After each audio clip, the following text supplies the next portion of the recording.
Hey fight fans, it's Jay Calderon with 12rounder.com, and here giving you the aftermath to J. Leon Love versus Rogelio Medina.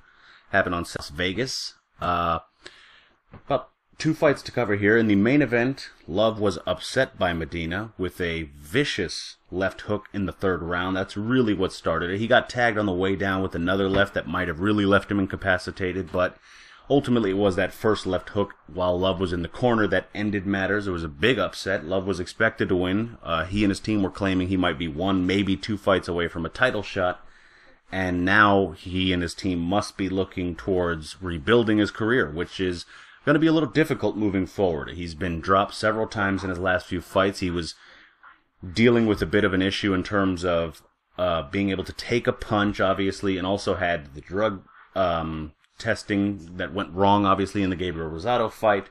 And I remember even in an interview with me that Love did, he said he wished there was a division between middleweight and super middleweight at which he could campaign.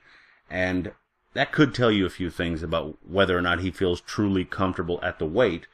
And it's pretty hard to imagine that he'd be interested in potentially draining himself now and moving back down to middleweight. So it's going to be very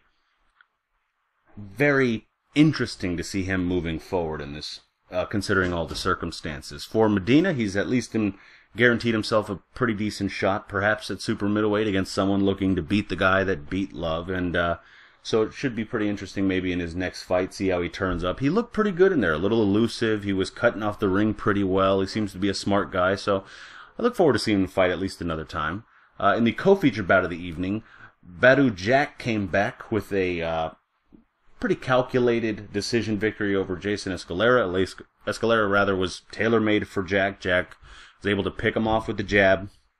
Looked very good doing so. He was able to time him pretty well, and by the 6th, 7th round, he was able to pretty much hit him with everything he wanted. He didn't really go for the kill. Obviously, you can understand. He's coming back from that first-round knockout loss about 6 months ago. It's understandable to think that, okay, he's probably going to be a little careful here. There's no reason to go for the gusto here.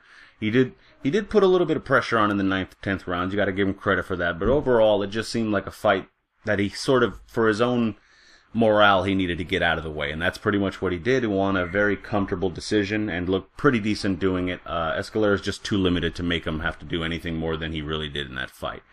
In any event, I'd like to hear what you guys have to think about Jack coming back, what he might be able to do in the future. And I'd love to hear your take on the Love upset and what he might have in so far as his future is concerned. So make sure to hit me up, of course, in the comments section below, and at 12rounder Boxing on Twitter. Be sure to visit 12rounder.com, like, comment, share, all that great stuff. Be sure to subscribe, and until next time, enjoy the fights.